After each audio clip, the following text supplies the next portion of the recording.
All right, welcome everyone to the 8th and final class of the FDIC Money Smart for Young Adults class, A Roof Over Your Head.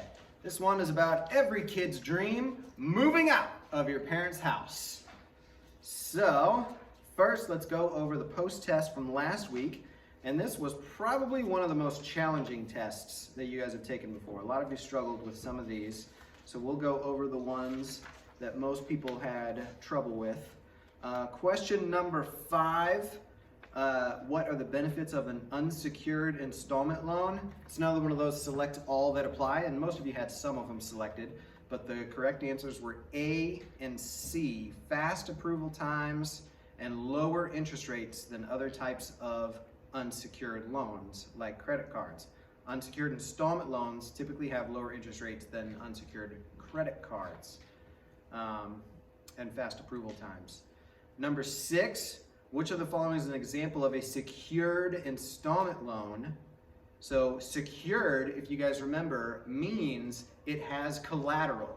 It has something promised that the lender can take if you don't pay. So that's considered lower risk for the lender, because an unsecured loan is just, they're taking your word for it that you're gonna pay it back. And if you don't, there's not really much they can do about it. They can ding your credit, they can hound you all the time, they can possibly sue you and garnish your wages, but there isn't any like hard collateral that they can take from you if you don't pay, like with a car loan, which is the correct answer. Auto loan is a secured installment loan. Education loans are not secured because what are they gonna take, your degree? Like, they can't, that's not how that works. Credit cards, same thing. They can't take the stuff that you bought with your credit card if you don't pay your credit card. And medical expenses aren't a loan at all. Medical expenses aren't a loan. Medical expenses are something you had a medical procedure done and you get a bill for it. And remember, we talked about, should you ever get a loan to pay medical expenses? What's the answer to that question? No. No, never. Never take out a loan to pay for medical expenses that you already had done. Now that's different if it's like an elective procedure that you want to do but your insurance won't cover it and they want you to pay for it ahead of time. If it's important enough to you, you can take out a loan to get that done. That's fine. But if you have medical debt, never take out a loan to pay for medical debt, because it's not interest. There's no interest on medical debt or on a medical collection or anything. The other one that you guys had trouble with was number 11. You are not required to pay back which of the following? Select all that apply. So 3 of these options you don't have to pay back, and that's why we start with those. When you're looking at paying for college, you have the order of things that you want to do. First and foremost, apply for grants and scholarships, right? That's what letters A and B. Scholarships and grants should be the first thing you do. Look for any grants, look for any scholarships. Those are free money. You don't have to pay those back. And then the next one down is letter D, work-study earnings. Can you get a job and work your way through college? Or are there internships and things like that? And then lastly, the thing you do last when all else fails is look at federal student loans, because you do have to pay those back. So the correct answer for 11 were A, B, and D. And then lastly, questions 12 and 13, I did not grade. I didn't, most of you probably got those wrong, but I didn't really cover those in the class. So I didn't penalize you guys for getting those ones wrong. But I guess for completion's sake, the correct answers for the questions, if you're curious about it, number 12, the correct answer is C, the Federal Supplemental Educational Opportunity Grant is something you might receive if you are in exceptional financial need. And again, the reason I didn't cover this in class is because this material is 12 years old. That program may not even exist anymore, for all we know. But you can look into that. And then 13, the expected family contribution, we didn't cover that either, but it is letter D, an index used to estimate how much financial aid you will receive. But again, no grade for either one of those 2 questions. And then number 14, what is collateral? Collateral is letter B, security or an asset that you promise to a lender if you do not pay back the loan. Secured loans have collateral. Secured loans are secured by the collateral, and the collateral is an asset that you promise to the lender if you don't pay. So like on a car loan, the collateral is the car. On a home loan, the collateral is the home. You can also get jewelry loans. You know, you guys, if you ever want to get married someday, you might have to buy an engagement ring that's like $2,000, and you can finance that, but it's secured by the ring. So if you don't pay it, they take the ring back. Imagine how embarrassing that would be. Sorry, honey, we gotta take the ring back because I didn't pay the bill. Anyway, let's get into a roof over your head. We'll start with the pre-test. See how much you guys already know about moving out. Number one large cost of getting an apartment is the what? C. Key here is apartment. C. 3 of these do not apply if you're renting an apartment. One of them does. C. Nope. It is A, security deposit. Number 2, the best choice for keeping rent affordable is to what? B. B, get a roommate. Yeah, roommates are great, except when they're not. Anyway, number 3, when you apply for a lease, the landlord will usually require what? C. A security deposit and rent paid up front. A request for new carpeting. No, that's what you request. Excuse me, sir, can we get some carpet in this place? Number 4, Jake is thinking of buying a house. He is? Well, his parents are. Anyway, what is the most important question he could ask himself? D. D, am I financially ready? I mean, all these are questions that he probably could ask, but the most important one is, am I financially ready? Number 5, Maddie graduated from high school this year and has her first job.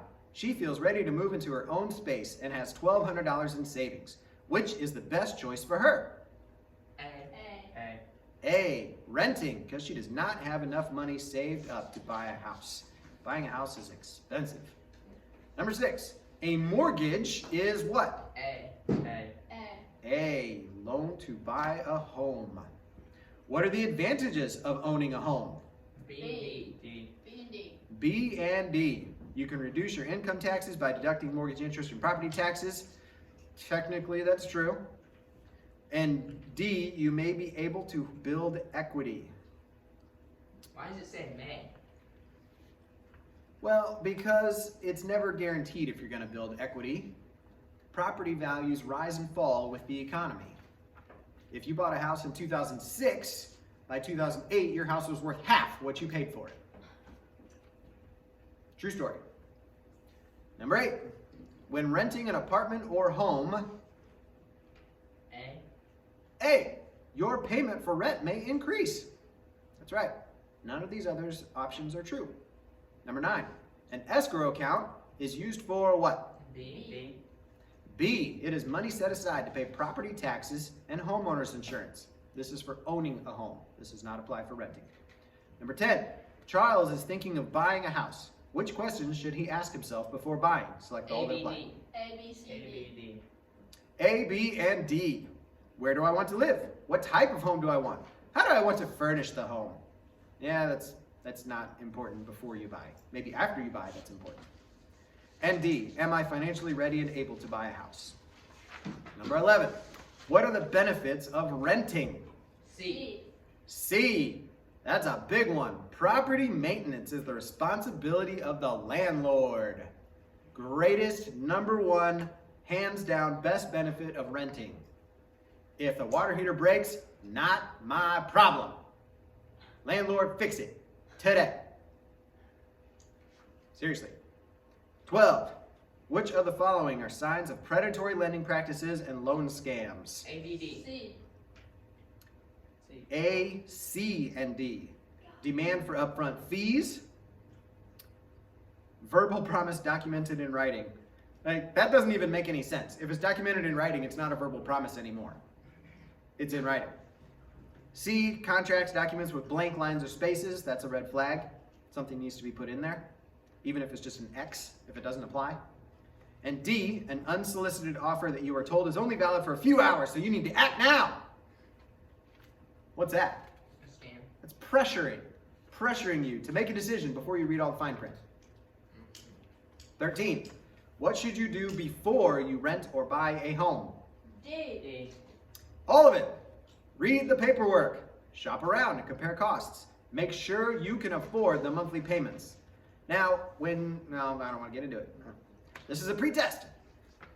14, which of the following statements about renters' homeowners insurance is false? A. C. A, it is always required if you rent. Renters insurance is not required in most cases. There are a few places I've seen where the landlord actually requires renters insurance, but it's few and far between. And we'll get into that. All the rest of those are true. It does protect against the loss or destruction of your possessions and property. It does protect you if someone gets injured in your home or on your property. And it does cover your expenses if you can't live in your home because of damage. Although that one, not always. It depends on your policy. Make sure you know what you're getting. 15, a mortgage payment includes which of the following? B, C, D. B, C, D. Wrong. C and D. A and B, principal and interest. Closing costs are something you pay up front. They are not part of your mortgage payment. And security deposit is something you do in a rent contract, not a mortgage. All right, here we go. The objectives of this class, we're going to identify initial and continuing costs of renting an apartment. We're going to list questions to ask when determining if you are ready to buy a home. We're going to list the costs associated with renting and owning and look at the pros and cons of each.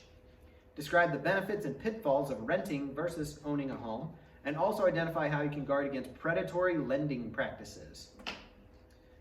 All right. So, what's this girl's name? Jasmine, I think is her name. Her new job is going great, and she's thinking about moving out on her own. How fun it would be to have her own apartment. Oh, the freedom of moving out. No parents to tell you what time you have to be in bed, telling you to turn the TV off, telling you not to do this or that, and you need to eat dinner at this time or that time. You know, complete freedom to do what you want, when you want. Being a grown-up. Sounds great, doesn't it? No, not really?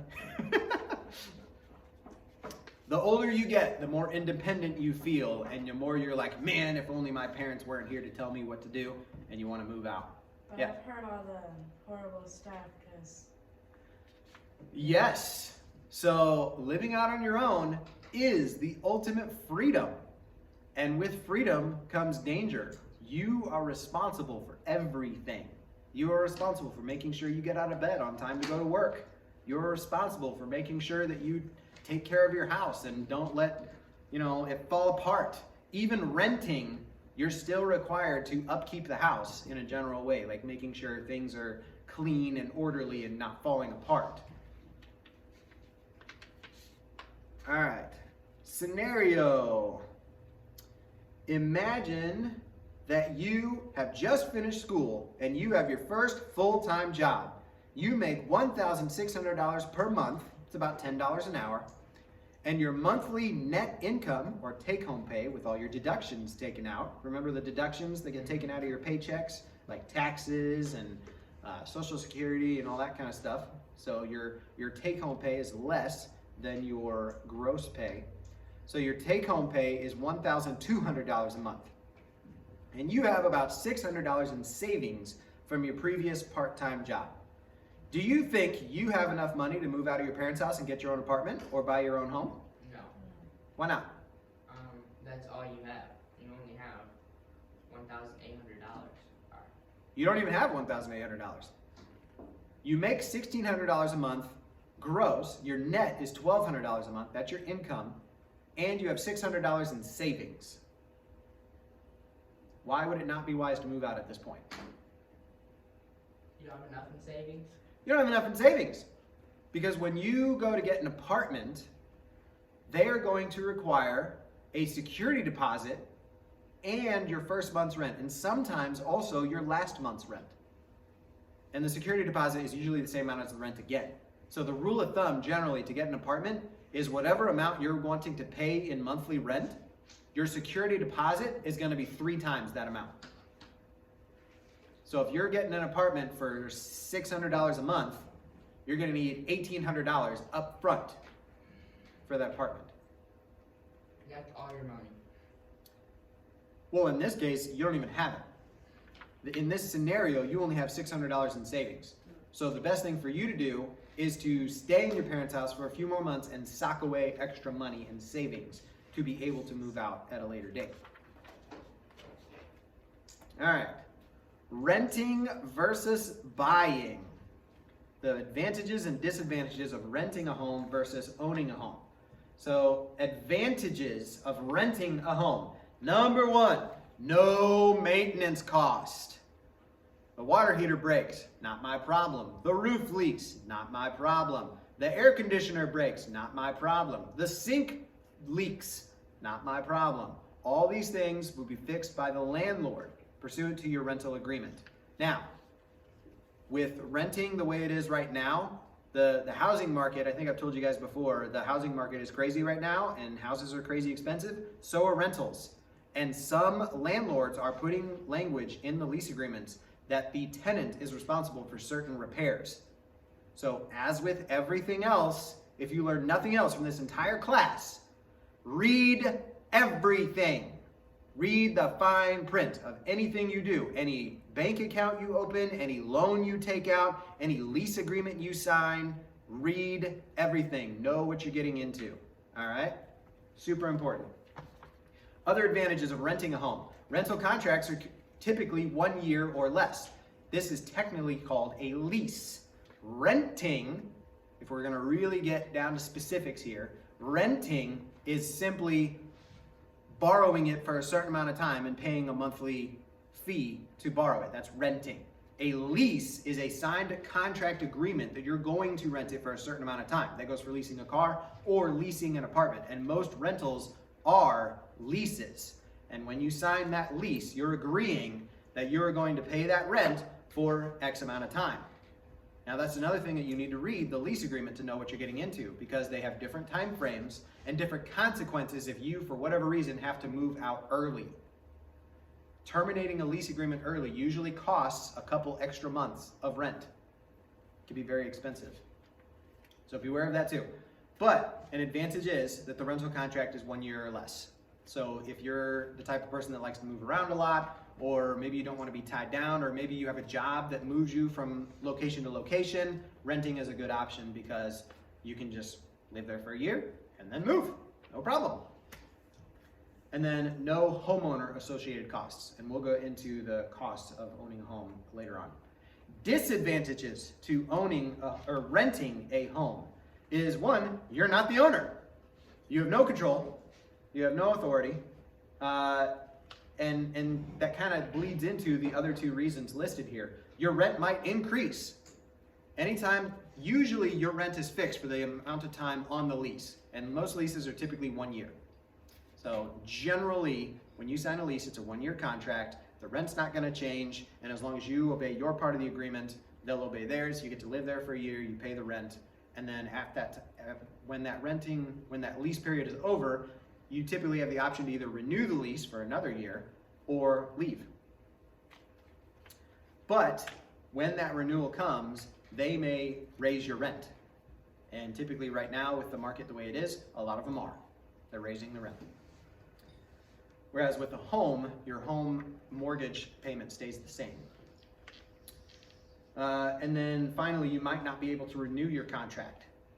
Another thing that's happening a lot nowadays is with house prices going up so high, some landlords are realizing that they can sell that home that they've been renting and make a whole bunch more money. So they're doing that. And the people that were renting there that thought that when their lease agreement expired, they could just sign another year lease, the landlord's like, nope, sorry, we're not doing another lease agreement. You need to move out. I'm selling this house. And now they have to find somewhere else to live. Those are the disadvantages of renting versus buying. Now let's talk about owning a home. Advantages.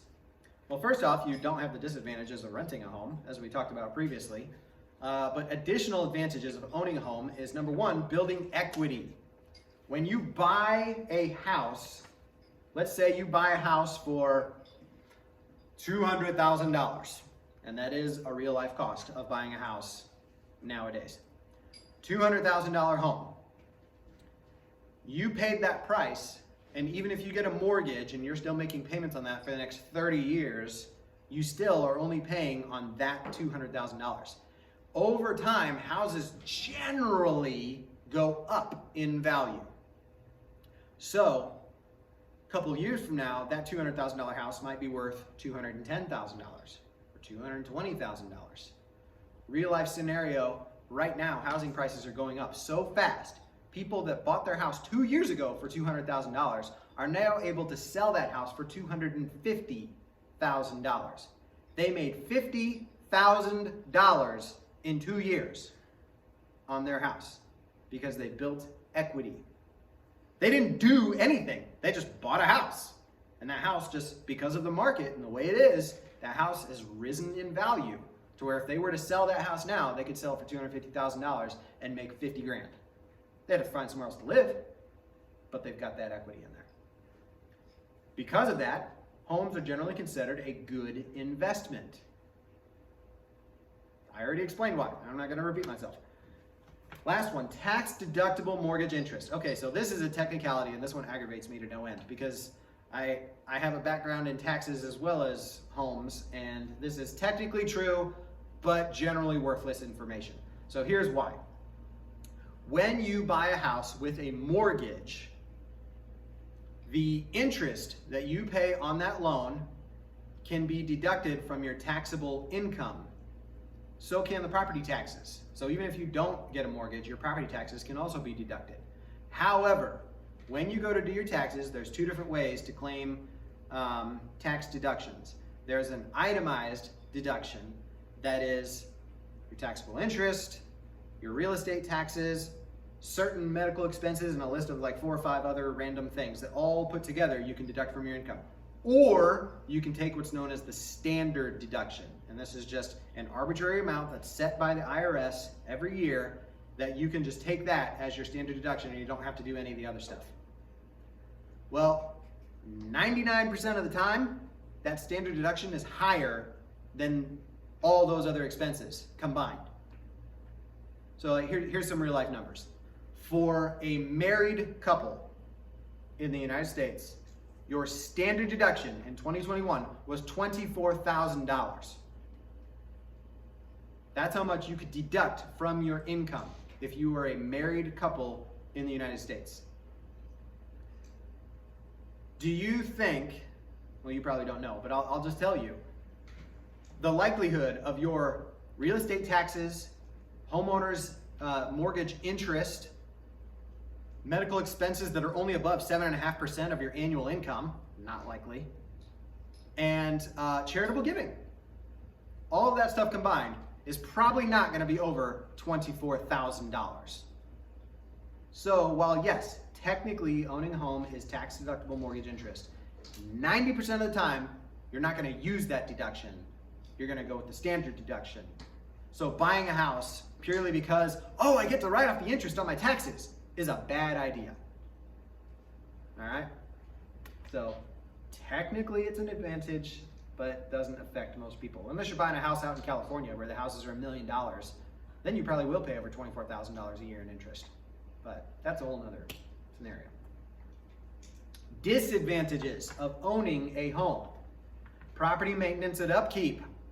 Water heater breaks, that's your problem. The furnace breaks, that's your problem. The roof leaks, that's your problem. Anything that goes wrong in that house, you have to fix. Or you can just live with it. If your roof leaks, you can just put a bucket under where it's fallen down and just let it go. What happens if you do that? Mold.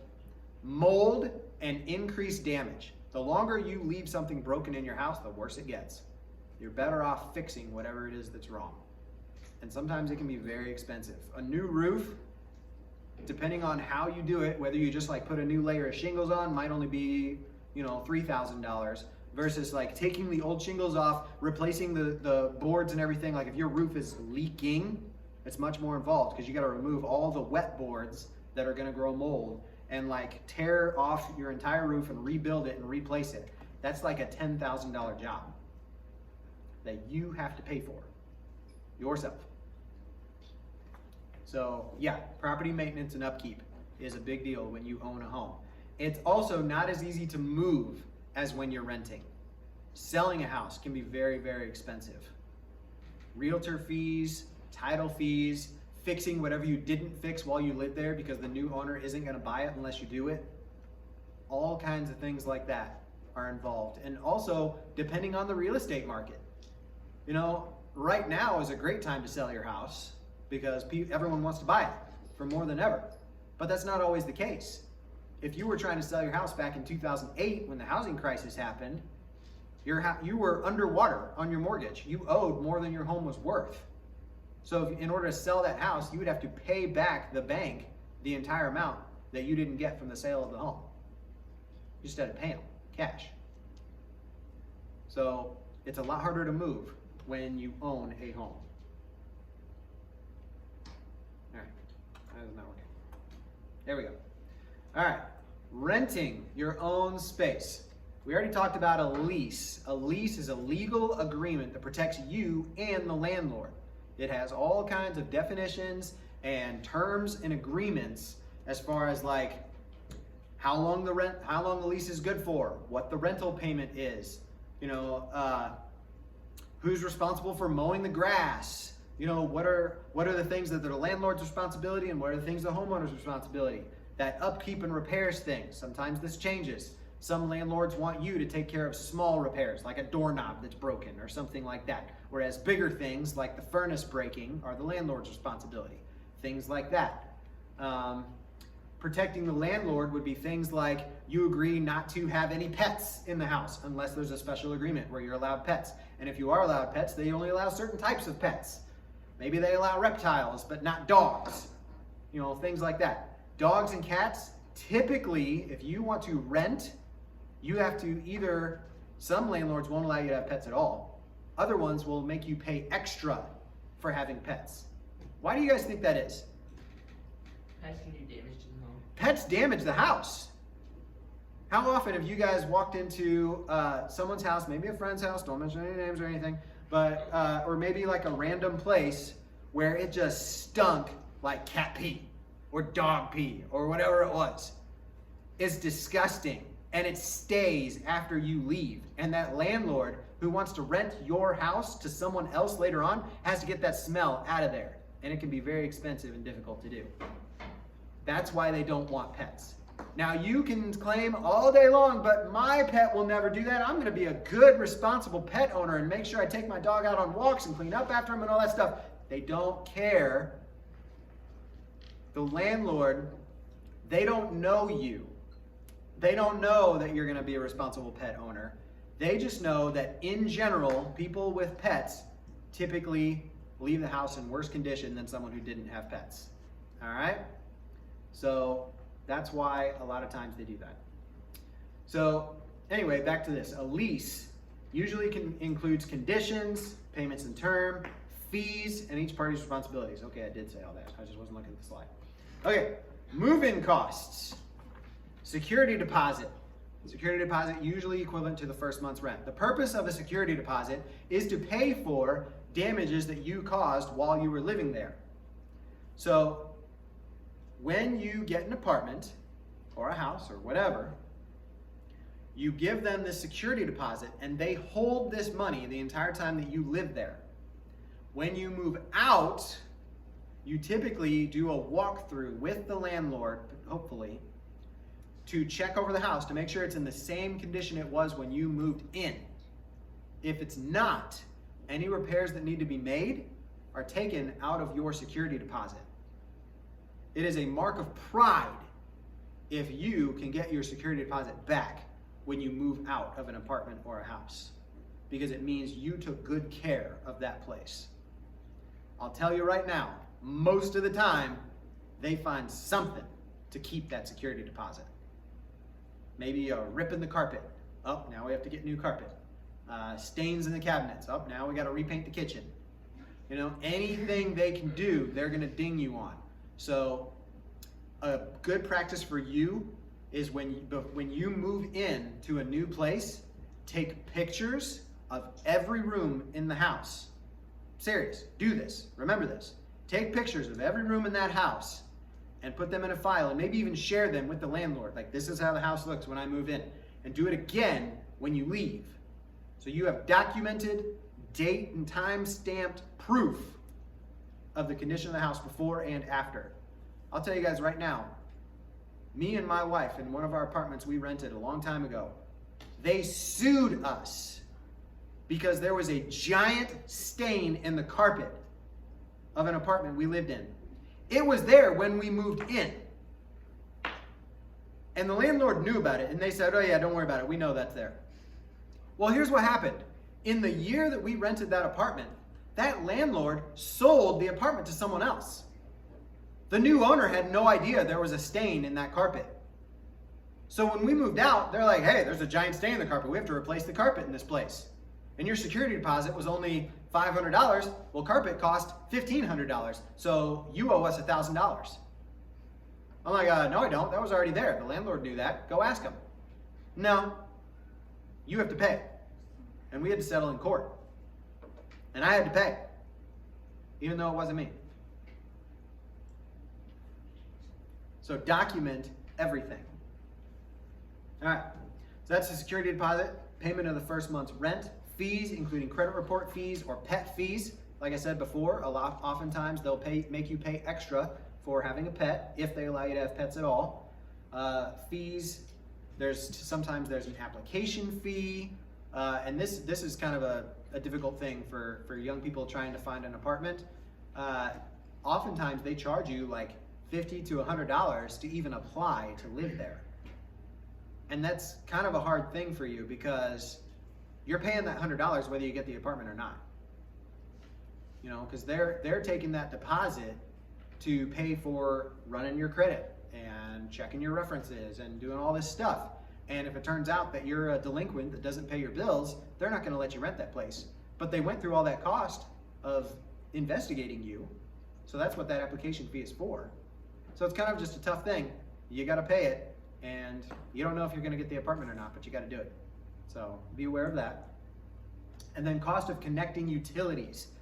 So utility companies, when you rent a home or when you own a home, it isn't just rent, right? You have utilities, water, gas, electric, sewer, cable, internet, all kinds of stuff that you have to pay for. And getting those turned on, especially utilities like water and sewer and electric, they often do the same thing. They check your credit. They, want to make sure that you're going to pay the bill because your utilities, you're billed on usage. So your electric bill, they run a meter. There's a actual little box outside your house with little numbers on it that run every time you turn the light switch on or your refrigerator is running. Like everything you do that costs power is consuming power, and they're measuring that. And they send you a bill at the end of the month for how much power you used, and you have to pay that. So there's a chance, if you're an irresponsible person that doesn't pay your bills, that they're gonna give you that power, and then you won't pay the bill. So they want a security deposit. If you've never rented an apartment before, if you don't have good credit, if they've never had you on a utility, they've never had you as a utility consumer before, they're gonna ask for a security deposit. Typically $200 to $400 for like an electric company or something like that. So keep in mind, extra costs of moving out, especially your first apartment. Yeah? Will they try to keep that security deposit at the end of the lease or whatever? No. So utility companies are much more forgiving with that sort of thing. Usually it's spelled out when you get your utilities turned on. It's not uncommon for after a year or so of you paying your utilities on time, they give it to you as a credit towards your next bill. Things like that. So, all right, monthly expenses for renting. Rent, obviously, right? Fees, depending on where you're renting from, there are additional things you can pay for. Like apartment complexes are big on all this kind of stuff. Apartment complexes, they might have like an available storage unit you could borrow or you could rent if you had like a motorcycle or whatever that you wanted to store. Or parking, sometimes they have parking fees. Typically apartments will have like a community parking area where anyone can park, but if you want your own special reserved parking space, you have to pay extra for it. Especially if it's like covered parking or a garage or something like that. You have to pay extra for that. Utilities are an added expense. Some landlords in the lease agreement will spell out like certain utilities the landlord might cover. So that's another thing you should consider when you're shopping for a place to live, is not just what's the rent, but what does it include?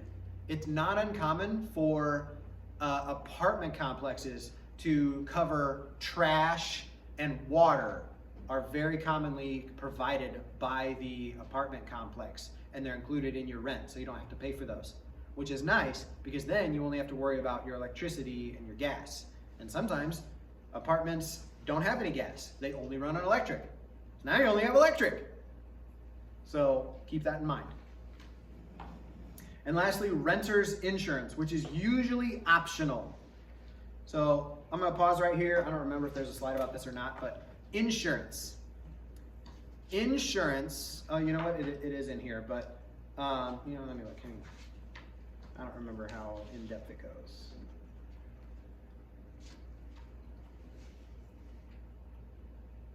It doesn't, okay. All right, insurance is typically a monthly cost that you pay, sometimes annually, sometimes once a year. You pay your either your homeowner's insurance or your renter's insurance, and it covers any kind of loss that might occur. And this is like catastrophic loss, like a break-in, someone breaks into your house and steals all your stuff, or a fire and everything's gone, or you know, a tornado rips your roof off and all your stuff is thrown everywhere. You know, anything like that. Homeowner's insurance covers the house itself and all the contents, typically. Renter's insurance only covers your possessions. That's why it's optional. The landlord typically has homeowner's insurance on the house already. Question? So if you live in like, I think it's Oklahoma or Ohio where they have a lot of tornadoes, do you think it's a lot more for? Homeowner's insurance costs more depending on where you live. Yeah, Florida has crazy high homeowner's insurance because of hurricanes. So it just depends. Also, high crime areas have higher homeowner's insurance because break-ins are more likely. So all those kinds of things can affect it. But renter's insurance, so homeowner's insurance, when you rent, sorry, I'm trying to figure out how to say this. When you rent, your landlord already has homeowner's insurance. Like the house, if a tornado hits it or a fire or whatever, the house will be covered by homeowner's insurance, but they don't cover your contents. All your stuff that's in your rented house, your clothes, your shoes, your books, your movies, your TV, your computer, everything you own, if it's lost, it's gone. That's why you get renter's insurance. Renter's insurance covers your stuff. So it's optional because the landlord doesn't care if you lose your stuff or not. It's not their problem. But you care. And this is where you need to decide, shop around renter's insurance and see if paying, it's usually not very expensive. It's like $100 a year or something like that. And your stuff adds up. Like even if you got your stuff super cheap, replacing it all at once typically isn't. So I recommend, if you're moving out on your own, getting renter's insurance to cover your stuff. Unless you are literally the kind of person that lives out of a backpack. Whatever. Rent increases. Your landlord is not allowed to raise the rent during the term of your lease. That's usually in the rental agreement when you sign it. Some communities even have rent control laws that govern rent increases. So depending on where you move to, you might live in a place where the government has actually told landlords you can't increase your rent more than this much every year, that kind of thing. Look for a rental property, this is kind of a duh, look for a rental property that charges less than what your income allows. Get an affordable place to rent. You know, you don't want to be what's called house poor, where your entire paycheck is going towards paying your rent. You have no money for food or living or anything else. A great way to save money on moving out, on living on your own when you're renting is roommates. Heck, I would say even if you buy a house, it's a good idea. Roommates is where you have friends or other people that are also looking for a cheap place to live, you can live together in a place and you both contribute towards the rent. Now, I made a joke earlier on that renting roommates are a great thing except when they're not. Here's why I said that. It's the same as any other kind of relationship. When you move in with a friend, you may think that it's going to be this great thing. You're going to live together, you're going to hang out all the time, you're best friends, and you're going to like cut, it cuts your living expenses in half, right? Because renting the place costs the same whether there's one person living there or 5. It doesn't really change much. Maybe your water bill might be a little bit higher because everybody has to shower, right? But other than that, it's going to be about the same. So roommates can be a great way to save money. However, living with other people can be difficult, especially if you didn't grow up with them. Like if you can be roommates with your own siblings, I 100% recommend that because you already know how to live together. But living together with friends, you don't know what they live like. You don't know if they like to stay up till 3 in the morning listening to crazy loud music. You don't know if they like to leave their clothes laying around all the time. You don't know if they like to make a bunch of food in the kitchen and leave a huge kitchen mess, and that just drives you crazy. Or maybe even worse, maybe they have anger issues that you didn't know about, and they punch holes in the wall, which is going to come out of your security deposit.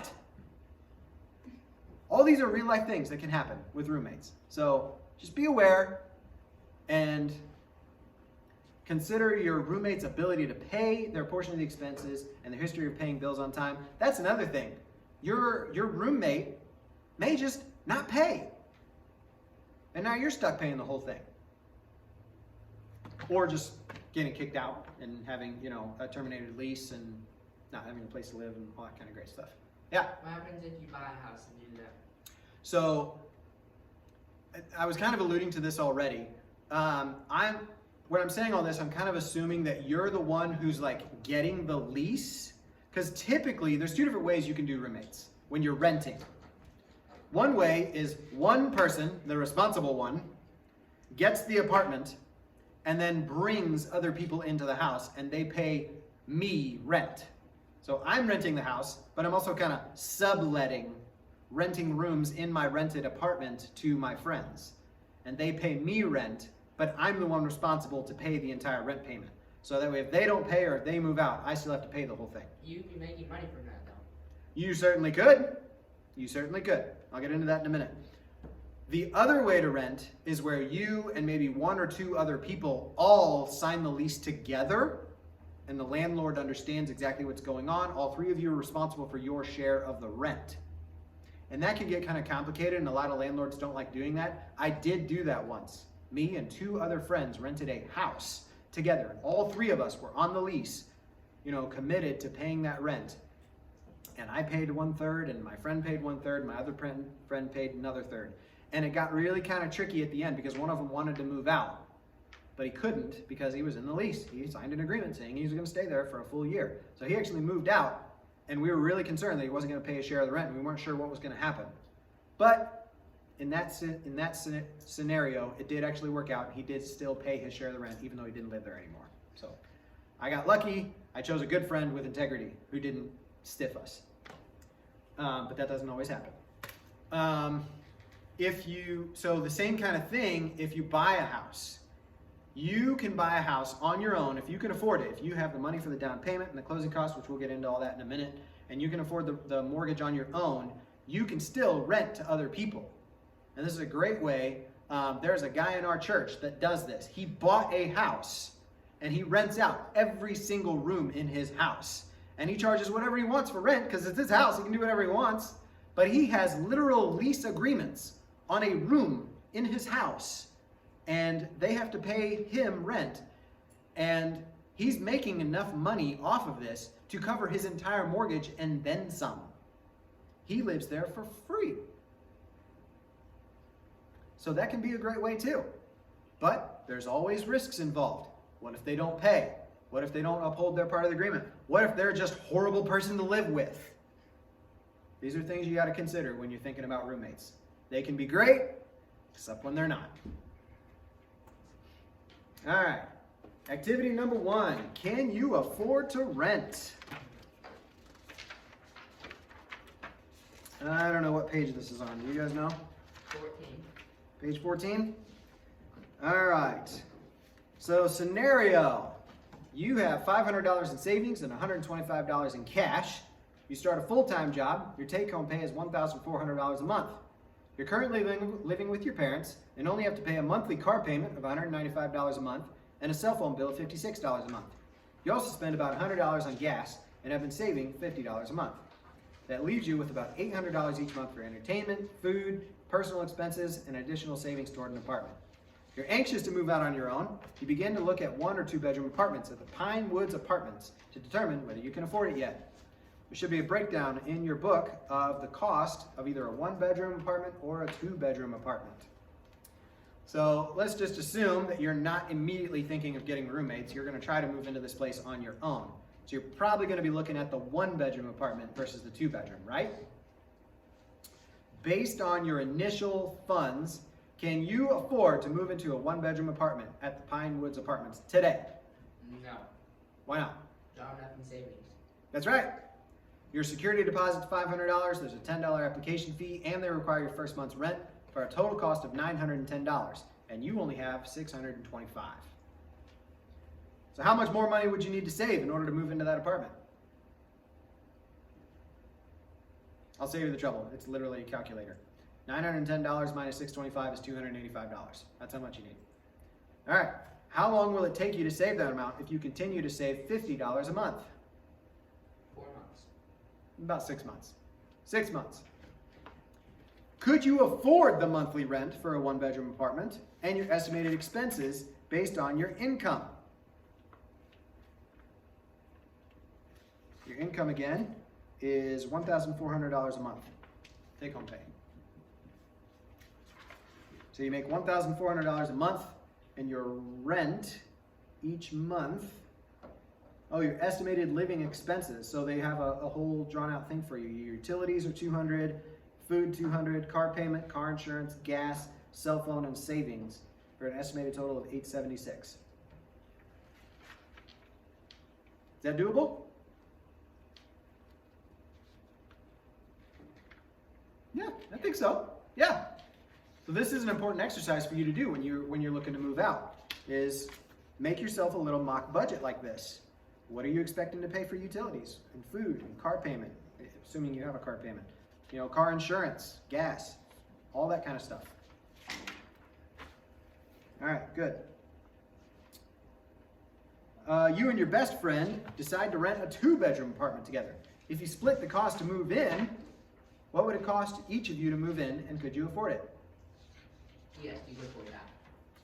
Yeah? It depends on how much they have saved up. Well, I'm assuming you go in 50-50. Mm-hmm. So the total move-in cost is $1,210, so that's $605 per person, and you have $625. So technically, yes, you could afford it. You could move in right away with your best friend, but that leaves you with $20 till your next paycheck. Maybe wait a month. Save up a little bit. All right, and could you afford the monthly rent and expenses if you shared a 2-bedroom apartment? Well, yeah. Renting a 2-bedroom with a roommate is cheaper than renting a 1-bedroom by yourself. So as long as your roommate is responsible to pay their share, it's a great deal. Good. All right. Buying a home. All right. Option number 1 for buying a home is save up $200,000 cash and go buy a house. Sounds great, except it's going to take you a long time to save up $200,000 or more. You can also get a loan to buy a house. This is called a mortgage. A loan provided by a financial institution to buy a house or condo. Condo, by the way, is an apartment that you actually own. It's kind of weird. There's a lot of extra stuff involved, and I'm not really going to get into that today, but suffice to say, you can actually buy a condo, in which case you own that unit of the house. That there's like community property. It's complicated. It's weird. Anyway, let's just stick with buying a house for the purpose of this class. Mortgage costs Closing costs are the initial cost that you pay to buy the house. This includes your down payment. I don't know if there's a slide for this. There is. Okay. So there's your down payment, which is, it's literally a down payment. I don't know how else to describe it. It is a portion of the purchase price that you're paying up front. You don't have to pay the whole thing up front. That would just be buying a house cash. But most mortgage lenders will require some form of a down payment. For first-time home buyers, it's usually about 3% of the purchase price of the home. So on a $200,000 house, your down payment would be $6,000, 3%, right? You also have closing costs. Closing costs are things like your first full years of homeowners insurance that every mortgage lender is going to require you to pay up front. Also, pre-filling your escrow account, which we'll get into in a minute. There's also title fees and lender fees and all kinds of extra things. Typically, closing costs are in the neighborhood of $5,000 to $7,000 on top of your down payment. So the total cost to buy a house, even for a first-time home buyer, is like $12,000 to $15,000 to buy a house. All right? Other mortgage costs include taxes and insurance. Now, these are costs that you don't have to pay when you rent. They're just all kind of, they're in your rent. Your landlord is paying those expenses. And when I say taxes and insurance, I'm obviously not talking about renter's insurance. I'm talking about the homeowner's insurance that protects the house in case of fire, or hurricane, whatever. And taxes, property taxes that you have to pay every year. When you're a homeowner, you have to pay those, and they're usually lumped in with your mortgage payment. Part of the mortgage payment is escrow. That's a savings account that pays your taxes and insurance every year. And then interest. Interest is the other part of your mortgage payment. It's principal and interest. It's that installment loan, which is interest that you're paying for the right to borrow the money, and then principal, which is paying down the balance of the loan. All right? So we talked about a down payment already. So if you are going to consider, am I ready to buy a home? You can review the Am I Ready to Buy a Home checklist, which I'm assuming is in your books. Is there a checklist in your books? I don't even know. It says, are you ready to buy a home checklist? Does it have questions on it? Oh, here we go. Do I have a steady source of income? This usually means you have a job or other reliable sources of income. Have I been employed or receiving this other income on a regular basis for at least 2 or 3 years? Do I have good credit history? Do I have the ability to make the mortgage payment every month and pay the additional cost for taxes, insurance, maintenance, and repairs? And can I still afford to pay my other bills and debts along with that? Do I have money saved for a down payment and closing costs, that $15,000 that we were talking about? Do I also have money saved for emergencies? If for some reason you're unable to work for a while, or for medical expenses, or for home, car, or appliance repairs. These are all questions that you need to ask yourself to determine if you're ready to buy a house. If you can say yes to all of these, then you might be ready to buy. If even one of those is a no, you're not ready to buy yet. You have to be able to say yes to every single one of those. But your lender will help you, guide you through all of that. When you go to apply for a mortgage, your lender is going to look at all of those things and verify that all those things are true. Except for the last one. Your lender doesn't care if you have an emergency fund or not. That's up to you. You need to make sure that you have an emergency fund even after paying the $15,000 if you get out of work for a period of time, or a huge repair comes along or anything like that. That's up to you. But remember the 4 C's. These are the things that a lender looks at to determine if you are a good candidate for a loan. Capacity, collateral, capacity, capital, character, and collateral. Capacity is, are you able to pay this loan? Capacity is your income, right? Capacity is, do you have the capacity to make this loan payment along with all your other expenses? Capital, do you have assets? Do you have other assets, that you can fall back on in times of emergency? Character, what's your character? Do you have a reputation for paying your debts on time as agreed? And collateral. Is the collateral good for this loan? When you go to buy a house using a mortgage, the lender does something called an appraisal, where they have a third-party individual inspect the house and make sure that it's worth what you're paying for it and that it's in good condition, to where if something happens and you don't make your payments and they have to foreclose and take the house from you, will they be able to sell the house for the amount that you owed? That's important to the lender, so that's why they get an appraisal done to make sure that that is the case. Helps for purchasing. There are home buyer assistance programs. Those come in the form of down payment assistance or reduced interest rates. So maybe if you are a lower income individual, you might qualify for help to buy a house. Maybe you don't have the $15,000. There are government programs out there that can help you with that if that's the only drawback you have and you meet their criteria. Or reduced interest rates. Maybe your income is really low and you can't afford a very high monthly payment. They might help you on that side of things as well. So do your research. There are down payment assistance programs and reduced interest rate programs out there to buy a house. All right, activity number 2. Is Ramon ready to buy?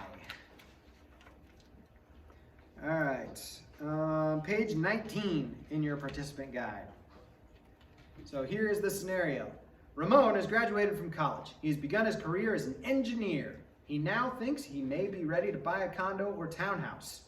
Ramon's gross pay is $4,100 a month, and his net or take-home pay is $3,075 a month. He has been saving for a down payment and closing costs and has $4,200 saved so far. Ramon contacted his state's Housing Finance Authority and learned about a program that helps first-time homebuyers with their down payment and closing costs. The program matches the amount the buyer has saved to buy a home. That means he would have $8,400 he could put toward a down payment and closing costs. He enrolls in the program and completes several homeownership classes that are part of the program's requirements. In the middle of his homeownership training, a banker works with Ramon and pre-qualifies him for a maximum mortgage amount of $165,000. Pre-qualification is an informal way to find out how much money you can borrow. Ramon is also eligible to pay only a 3% down payment because he's a first-time homebuyer. As a rule of thumb, many people estimate they are able to afford a mortgage of 2 to 3 times their household income. Ramon's annual income is $49,200, so he might be able to afford a mortgage of anywhere from $98,000 to $147,000. You can see the math there, how they get to that number. Keep in mind that even if you qualify for a higher amount, that does not mean that you can afford or will be comfortable with those monthly payments. Consider your own circumstances and your future financial needs and goals. This is a real thing that you need to consider, because a lender, if you get pre-qualified to buy a house, they may tell you that based on your income and assets and the 4 C's, that you could buy X dollar priced house. But the payment for that might be more than you're actually wanting to pay. So you need to be careful of that and ask for them to run the numbers and say, what's that monthly payment going to look like versus how much you actually want to pay? What kind of house could you buy for that? Does that make sense? Ramon has found a townhouse that he likes. It is listed for $140,000. The lender estimates that Ramon would need $4,200 for a 3% down payment and $7,000 for closing costs. So here's the breakdown. You have Ramon's funds. He's got $4,200 for a down payment, and he's got the matched savings through the government assistance of $4,200. Does he have enough money to buy this house? Yes. No, he doesn't. Total funds available is $8,400. Total funds to purchase is $11,200. Those closing costs are higher than he expected. If it was just the down payment, he'd be fine. But those closing costs make a difference. Do you think he's ready to buy a house?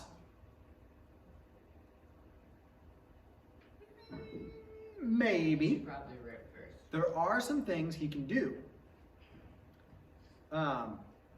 In the mortgage world, there is such a thing as asking the seller to contribute towards your closing costs.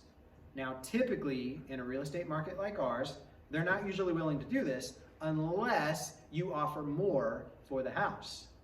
So Ramon could potentially consider offering instead of $140,000, offer the seller $143,000 and ask the seller to pay $3,000 worth of closing cost. That would cover the difference, and he would be able to buy this house. Would that mean he has time to save up for closing costs? No, that would mean he doesn't have to. That's the other option. Wait a little bit longer, save some more money, and look at buying this house later on. But this is a way that you can get into a house sooner without having to wait. Now, when you do this, now pay attention to what you're doing here. You're offering more for the house. You're paying more for that house. But the seller's paying closing costs. So your down payment will go up slightly, and you are going to have to pay those costs eventually, but you're essentially financing in those closing costs. So you have to evaluate if that makes sense for you. Do you want that house badly enough to finance in closing costs? And does it make sense to do this? Or should you just wait a few more months and save up some additional money? And that answer is going to be different for everyone. I mean, sometimes it does make sense because maybe you're already renting, and a lot of cases, rent is even higher than a mortgage payment. So while you're renting, you're trying to save up money for this down payment and you're just not getting anywhere because your rent is so high. In a case like that, maybe it does make sense to just finance in the darn closing costs and buy a house. But other cases, it might not. So it just depends. All right. What makes up a mortgage payment? So rent is just rent, right? Rent is $800 a month.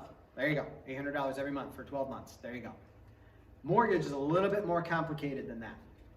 Your mortgage payment is broken up into 5 little categories. So the principal and interest, that is the fixed installment loan of the mortgage. You know, Ramon is buying a $140,000 house. He's putting $4,000 down. So his mortgage is $136,000, right? And his principal and interest payment is a fixed installment loan for 30 years where he's going to pay back with interest that $136,000 with interest. That's the first part. That amount never ever changes. If you get a fixed rate mortgage, which 99% of mortgages are, that's what it's going to be. And that payment never changes. That's a benefit of a mortgage versus renting. Because with renting, every year when your lease expires, your landlord can jack up the rent higher or kick you out and you have to go find somewhere else to live. Whereas with a mortgage, that principal and interest payment never ever changes and you're locked into that. Taxes and insurance are what's known as escrow. This is a forced savings account. It's tacked in with your mortgage payment, but this money goes to the lender, but they don't keep that money. They keep it in an account called an escrow account that saves that money up for your taxes, your property taxes, and your homeowners insurance, because those bills are typically multiple thousands of dollars, but they're due once a year. Now you can save that yourself and pay for it, but the lender likes to make sure that those things are getting paid, because if your taxes don't get paid, the government will take your house from you for the back taxes. If you don't pay your insurance company won't insure your house anymore, and if a tornado hits it, you're out of luck, and so is the lender. So the lender wants to make sure these two things are paid. So that's why this is part of your mortgage payment. They take it every month, and then they pay your homeowner's insurance and your taxes every year for you. The last one is private mortgage insurance. This is an insurance policy different from homeowner's insurance. It's mortgage insurance. This is an insurance policy that protects the bank if you don't pay your mortgage. If they have to foreclose on the home, this insurance policy pays the lender. But they make you pay for it. It doesn't benefit you in any way, but you have to pay for it. And this applies to any time you're buying a house using a mortgage with less than 20% down payment. If you can put 20% down on your mortgage, you don't have to pay PMI, private mortgage insurance. But if you put less than 20% down, you're going to pay this. So keep that in mind. Escrow, we already talked about escrow, but there's a slide for it. There you go. All right, activity 3, can Ramon afford a mortgage? Page 21.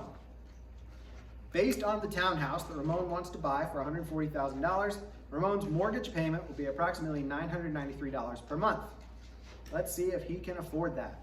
Lenders usually require the principal, interest, taxes, and insurance, or your total housing expenses, to be less than or equal to 25 to 28% of your monthly gross income. Ramon's gross income is $4,100. What is the maximum monthly mortgage payment recommended for Ramon? I don't know if it's in there. I have the answer. Do you guys have the answer? Does anyone have a calculator? All right, well, here's the answer. $4,100 times 28% is $1,148. Can he afford that? Well, his mortgage payment for this house is $993. He's qualified up to $1,148. Can he afford it? Yes, he can. It's less than 28% of his take-home of his gross income. So the mortgage company is going to say yes, he can afford it. The real question of can he afford it, that depends on Ramon and his personal budget, doesn't it? What are his other expenses? Is he comfortable paying $993 for the next 30 years to live there? That's the question you have to answer. All right. Mortgage terms, mortgage options, terms of mortgage. So I already talked about when you buy a house at a fixed loan for 30 years, that's the number one highly dominant version. There are other options. You can get a 15-year mortgage versus a 30-year mortgage. The benefit of a 15-year mortgage versus a 30-year is mortgage interest is an annual percentage rate. So let's say your mortgage interest rate is 5%. You're paying 5% of that outstanding balance every year. So if you think about it, paying 5% for 30 years versus paying 5% for 15 years, if you get a 15-year mortgage, you're only paying half the interest. And 15-year mortgages are generally considered lower risk, so they give you a lower interest rate as well. So if you can afford the higher monthly payment because they're fitting that $136,000 into 15 years instead of 30, your monthly payment's going to be higher. But if you can afford it, you can save a lot of money. Fixed or variable interest rate. Most mortgages are fixed interest rates, but there are adjustable rate mortgages out there. You want to be careful with those and know what you're getting into, and we're not going to get into that because we're running out of time. And then interest-only mortgages. These are also referred to as balloon loans. If you ever hear someone refer to a balloon loan, run screaming. Balloon loans are a horrible thing unless you really, really know what you're doing and you have like a special purpose. Interest-only mortgages or balloon loans, they're called a balloon loan because they look like a balloon. Your monthly payment goes like this. It goes really, really low, and then all of a sudden it just goes like this. Typically, an interest-only mortgage is 10 years, 20 years, 30 years, interest-only payments. So the monthly payment's super, super low because you're not paying any principal at all. Every month, you're paying it. It's like a credit card. You're paying that minimum payment on that credit card, except it's your house. So you owe $130,000. You pay interest every month for 30 years. You still owe $130,000. This is a very dangerous thing to do because usually it's a balloon loan. At the end of that 30 years, you got to pay the whole thing up front, right there. And if you don't have it, guess what? You're foreclosing. We're taking your house. Be very, very careful with these. All right. There are laws put in place to protect you from discrimination on the basis of race, color, religion, sex, national origin, family status, or handicap status in housing-related transactions. So there you go. Settlement. This is when you close on a house. I'm not really going to get into this. Predatory lending practices, marketing tactics, collecting practices. I'm just gonna sum this all up by saying there are tons and tons and tons of laws in place. If you are working with a national mortgage lender, getting a typical mortgage loan, and I don't recommend going anywhere but those places for this reason, they are heavily regulated by the federal government to make sure they're not doing any of this stuff. This is all bad stuff that I'm not going to get into because we're already over time. But suffice it to say, if you're going to buy a house, work with a nationally known and recognized lender, getting a typical mortgage loan, and you don't really have to worry about any of this because they are being very, very highly regulated and watched over by the government to make sure they're not doing these things. All right, that's it. Any questions? Anything I didn't cover about buying a house or renting or moving out on your own? Okay, cool. This is it. This is the last class. You guys are done. Woo! Congratulations. Thanks for watching.